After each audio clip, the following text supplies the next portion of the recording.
Hello लोगोफोर खुलुमबाय बर'लेण्ड दिनै आङो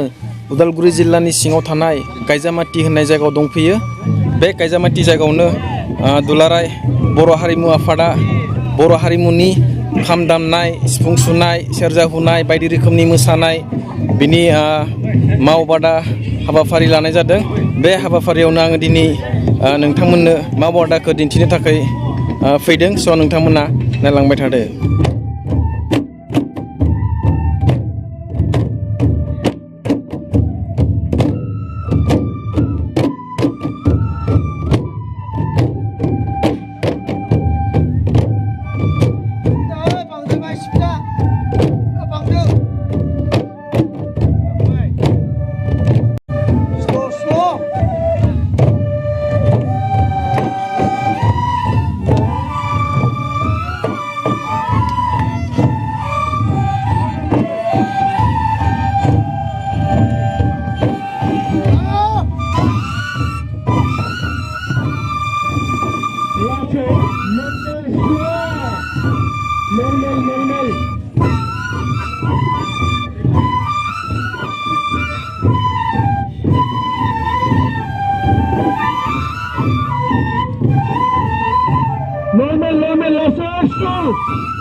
लोगोफोर नोंथांमोना नुनो मोनदों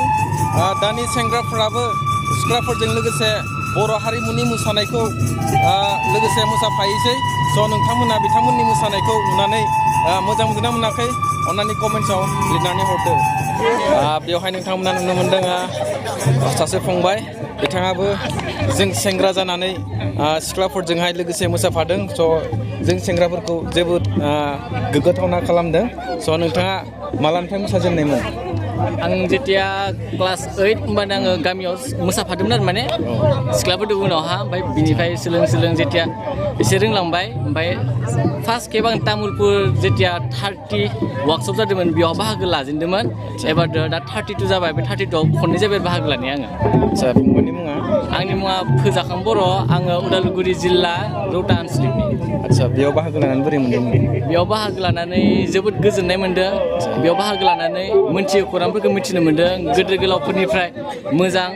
आखल सोलोंनो मोन्दों आरो बिसोरनि बुंनाय माने बुजायनाय बोर सारस्रिनायफोरखौ मोजां मोनदों आरो जोबोद बिथांमोनसिम रोजा रोजा साबायखर बावहरनाय थाबाय आरो गोजोननाय थाबाय नोंथांनिसिम स' बिथां फंबायाबो बिदि बर' हारिमुनि मोसानायाव दिनै सिख्लाफोरजों लोगोसे मोसाफादों स' बिथाङाबो मोसानायाव जोबोद गोसो दङ स' बिथाङाबो मावबादायाव बाहागो लानानै जोबोद गोजोननाय मोनदों लोगोफोर नोंथांमोना नोंथिंजाय नुनो मोनदों जोंनि बर' हारिनि सिफुं दामग्रा बिथांमोना बे सिफुं दामनायखौ सोलोंनो थाखाय जोबोद गोसो होदों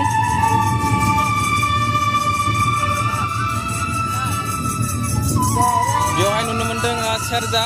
बिथांमोना सेरजा हुदों आरो बिथिं फैदों बा नुनो मोनदों जोंनि बर' हारिमुनि खाम बिथांमोना खाम दामगासिनो दङ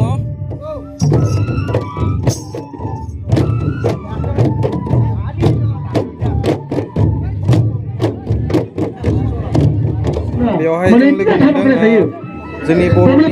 मोसानाय फोरोंगिरि बेवहाय खैजोनसो बर'नि सेंग्रा सिख्लाफोरा बाहागो लादों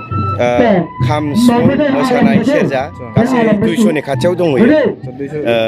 मोनफ्रोमबो जिल्लानिफ्राय फैदों दाब दाब जिल्ला एकदम धेमाजि उदालगुरि बाक्सा चिरां क'क्राझार आरो दाब दाब जिल्लानिफ्राय मोनसेबो फैदों दिनै 200 जनासो जादों आरो दुलाराय बर' हारिमु आफादनि बोसोरसालिया जथुम्मानि थाखाय 9, 10, 11 जागोननि थाखाय जों 2 थारिखनिफ्राय बे मावबादाखौ लानाय जादों आरोखि मोसानायखौ बिथांमोना गोसो होदों हायाखै सोलोंनो थाखाय गोसो होदों हायाखै बिथांमोना निस्सय माने गोसो होदों माने रोंनो सोलोंनो बिराद गोसो आग्रह नाथाय माखासे बुजिनो हायियाव एसे हाख'वाखै दा हालांगोन बादि मोनदों आरो सारनि मुङा आंनि मुङा दिलिप नार्जारि गोजोननाय थाबाय नोंथांनिसिम मिथिनायनि थाखाय थेंक इउ बिनानाव नोंथांमोना बे माव फोरोंथाइ बादायाव फैनानै बर'नि मोसानायखौ एसेबाबो रोंनाय बादि मोनदों ना मोनाखै मोनदों न' मुङा आदसा बहानिफ्राय फैदों बाक्सा दाहालागै खैथासो मोसानाय जाखो मोसानाया खैथासो जोबखो आरो मोनबा मा मा मुं बियो दावस्रि देलाय मोसाबाय दा जाहाथे गोजोननाय थाबाय नोंथांनिसिम स' लोगोफोरजों बिनानावजों सावरायबाय बिथाङा बे माव फोरोंथाइ बादायाव सोलोंनानै बर'नि मोसानायखौहाय सोलोंनानै जोबोद गोजोननाय मोन्दों बिथांमोना दासिमहालागै मोनबा मोसानायखौ सोलोंनाय जाबाय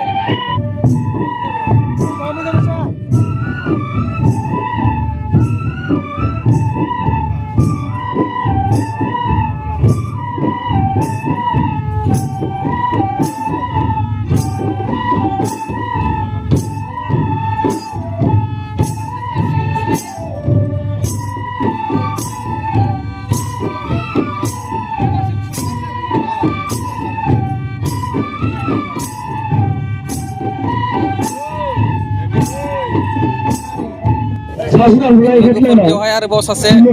बर'नि मोसानाय फोरोंगिरि लोगो मोनबावदों सारनि मुङा दा बेवहाय बिथांमोनखौ मोसानाय दामनाय फोरोंनानै बोरै मोनदों मोजां मोनदों जोबोद गोजोननाय मोनदों जोबोद गोजोननाय मोनदों हाजार हाजार मानसि ज' जादों बिनि थाखाय जोबोद गोजोननाय मोनदों दे सना बाय खैदिनसो सोलिगोन बेयो 9 तारिखआव जोबगोन 11 तारिखनिफ्राय जा कनफारेन्स सोलिगोन खैजोनसो फोरोंगिरि दङ बेयाव फोरोंगिरिया जोङो बेयावहा दा ब्रैसा सुबुङा जोंखौ बेखौ फोरोंबाय थादों जाहाथे गोजोननाय थाबाय नोंथांनिसिम गोजोनथों लोगोफोरा बिथाङा सासे जोंनि बर' हारिनि बर'नि हारिमुनि मोसानाय फोरोंगिरि बिथाङाबो बेवहाय बिथांमोनखौ फोरोंनानै जोबोद गोजोननाय मोन्दों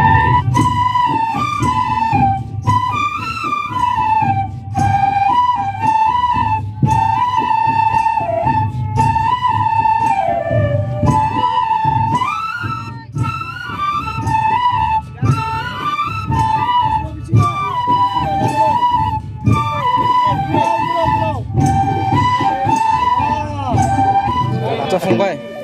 बे माव फोरोंथाइ बादायाव फैनानै एसेबाबो बिदि बर'नि सिफुं दामनायखौ सोलोंनो हादोंना हायाखै जोंनियाव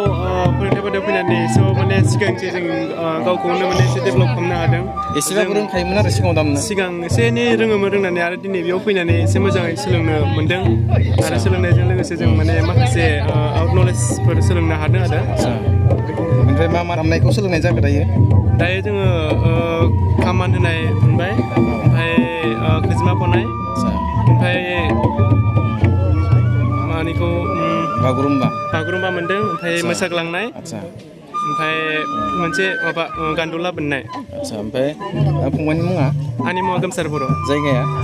सनितपुर डिस्ट्रिक्ट राङापारानिफ्राय दे गोजोननाय थाबाय नोंथांनिसिम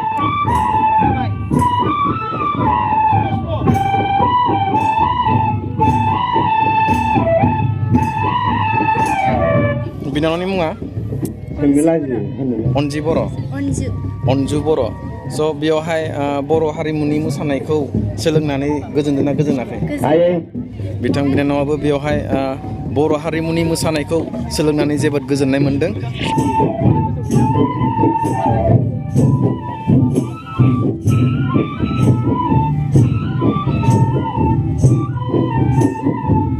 फंबाय बे माव फोरोंथाइ बादायाव फैनानै बिदि बर'नि मोसानायखौ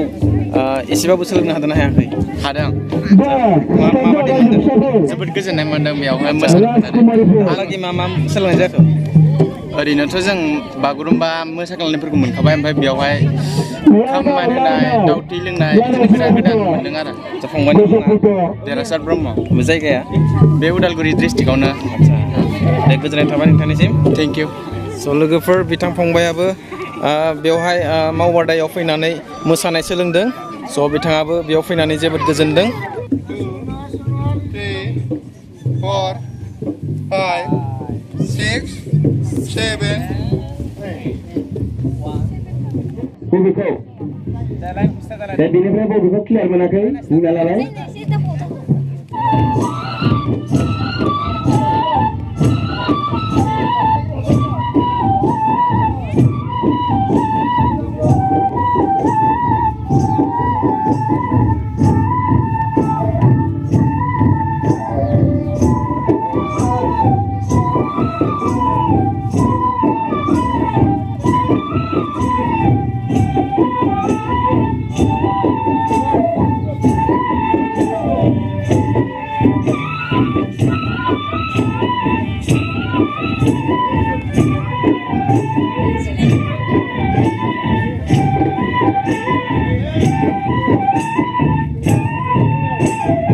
नोंथाङा बे मावफोरोंथाय बादायाव फैनानै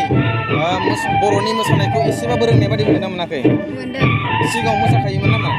मोसायोमोन खिन्थु बिनि माबाखौ आदसा दा गोजोननाय थाबाय नोंथांनिसिम स' मोजाङै सोलोंदों स' लोगोफोर बिथाङाबो जोबोद गोजोननाय मोनदों बेवहाय बे मावफोरोंथाय बादायावहाय बाहागो लानानै स' लोगोफोर नोंथांमोना बेवहाय नुनो मोनदों आं बिथांखौ मोजाङै सिनायो बिथांनि मुङा रिमजिम दैमारि स' नोंथाङा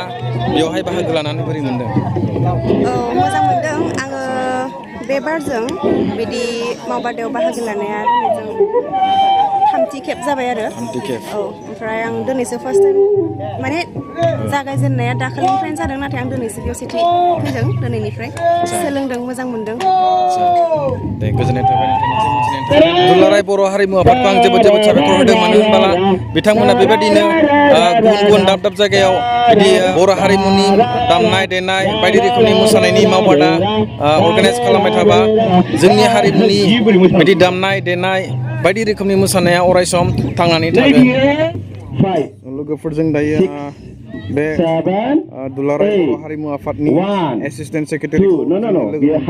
स' बिथांजों जों दान्दिसे सम सावरायनि बे मावबादाखौ बोरैहाय अर्गानाइज खालामनाय जादों खुलुमबाय बर'लेण्ड रादाब सफैनायनि थाखाय दा बे समाव जानुवारि 2 थारिख अक्ट'निफ्रायनो फोरोंनाय मावबादाया सोलिगासिनो दङ दिनैसिम सानबा बारबाय दुखुनांथाव बाथ्राया जादों रावनिफ्रायबो स्पन्सर मोनाखै पान्जाय आफादा खोब रांखान्थिनि हालोदा गाज्रि रावखौ जों स्पन्सर मोनैनि थाखाय जोङो जि एसे रांनि माने रां मोननो हादों बेजोंनो जोङो बे मावबादाखौ सलायगासिनो दङ आरो जाहोनाय लोंहोनाय बिथां अस्थाद बिथांमोनजों लोगोसे जाहोनाय लोंहोनायाव जोंहा खरसा जादों रावनिफ्रायबो जोङो स्पन्सर मोनफैयाखै दासिमबो मोनफैयाखै जों बिनि थाखाय पान्जाय आफादा गोबां दुखुआव गोग्लैनानै दङ मानगोनां गाहाय बिथाङा मिनिस्टारनि ट्रेनिङाव गोग्लैनो गोनां जादों दा जों जिखिनि एसिस्टेन्ट सेक्रेटारि दं बिथांमोना सानैसो जोंनो बे हाबाफारिखौ मावफुंनो गोनां जादों बे 2 थारिख जानुवारि 2 थारिख जाजेननायनिफ्राय 9-10 अक्ट'आव गाहायै कनफारेन्सआ जागोन बेवहाय गासै सोलोंनायनि मोनसे मावबादाखौ दिन्थिफुंनाय जागोन जिल्लानि बादायारि हारिमु आयदानि सायाव बादायनाय जागोन मिरु आफादनि हारिमु आयदानि सायाव बादायनाय जागोन दा बेवखायनो आङो गासै रायजो राजाफोरखौ खावलायदों मोनफ्रोमबो हाबाफारियाव जोंखौ मदद होनो थाखाय जों खावलायदों जाय हाबाफारिखौ जोङो बे दुखु गोनां बाथ्राखौ बुंग्रोनांगोन दि जों जाय हाबाफारिखौ जाफुंसार खालामनायनि थांखिजों जों मोनसे लटारि खेलबो होनाय जादोंमोन बे लटारि खेलखौ फासयै खेबनै फासयनानै आरोबाव जोङो फैगौ फेब्रुवारि दाननि 6 अक्ट'आव फाइनाल गेलेनायखौ जों लानाय जाबाय जायनि थाखाय जों मानो थाखाय जों लटारि होनो गोनां जादों बेखौ रायजो राजा बिथांमोना मिथिगौ जे साखाथियावनो खैराबारियाव दुलाराय बर' साहित्य सभानि मोनसे गिदिर हाबाफारि जादों बे बर' साहित्य सभाया उदालगुरि जिल्लायाव नङामोन गसाइगावआव जानो गोनांमोन जायनि थाखाय दिनै माबा मोनसे खारनाव दिनै उदालगुरि जिल्लायावनो जाबसिनफैबाय बिनि थाखायनो जोङो सारा उदालगुरिनि जिल्लानि सिङाव थानाय साफ्रोमबो धोनि सुबुंफोरनिफ्राय रां खांनायाव जोंहा खोब उसुबिदा गोग्लैबाय अफिसफ्राव जोङो अफिसियेलिबो जों खांनो हायासै जायनि थाखाय जिल्लानि सिङावनो थानाय साफ्रोमबो बर' दैदेनगिरिफोरनि मददै बे गांसे लटारि न'खरसेयाव 50 रां खांनायनि मुङै जोङो मोनसे गिफ्ट कुपन गेलेनाय होदोंमोन। बे खोब दुखुनांथावै खेबनै फासयनो गोनां जाबाय। आं आखायनो खावलायदों सारा रायजो राजाखौ जे बर'नि आंगो बे हारिमुखौ फोथांनानै लाखिनो सारा बे फोरोंनाय मोनसे ट्रेनिंनि गेजेरजों जाहाथे जोङो बे हारिमुवा गोजौ फारसे आगान सुरलांनो हायो आं बिनि थाखाय खावलायदों। आरो बे गिफ्ट कुपनखौ जोङो फैगौ फाइनाल 14 फेब्रुवारियाव होनो हानाय बायदियै बयखौबो रायजो राजा न'खरफ्रोमबो बर' सुबुंफोरखौ आं खावलायदों बेखौ अनसायफिननो थाखाय। जों दिनै बुंनांगोन जोंखौ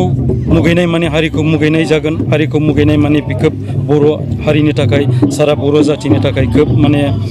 दुखुआव गोग्लैगोन। जों दिनै आरो बे गोग्गानानै बुंनांगोन बेबादि मावबादि फोरोंनाय मावबादाखौ जों दिनै बेबादि प्लेटफर्म होनो हानाया जोंनि थाखाय हारिनि थाखाय खोब देरगाथाव। आरो बेबायदि फोरोंलांनानै उन जोलै फरायसा सोलोंसाफोरखौ फोरोंलांनो हानाया मोनसे फर्माव लाबोनो हानाया बे बर' जाथिनि मोनसे देरगाथाव हाबा होननानै बुंनो सानो। आं बयनिसिमबो खुलुमबाय जे सारा बर' दैदेनगिरि